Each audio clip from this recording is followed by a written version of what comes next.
Kain tayo, guys. Ako lang mag-isa kumain. Tulog man yung isa. Ayaw ko yan gisingin. Kasi gisingin ko yan parang bata yan eh. Ingot-ingot.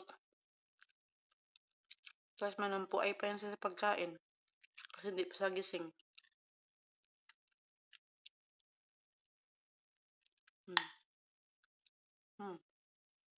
Hmm. Kain lang yan pag gutom.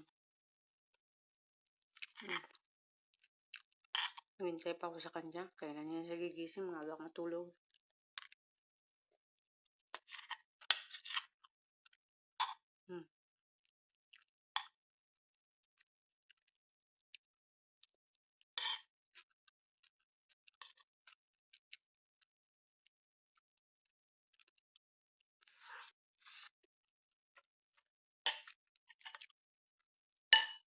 Agak matulog.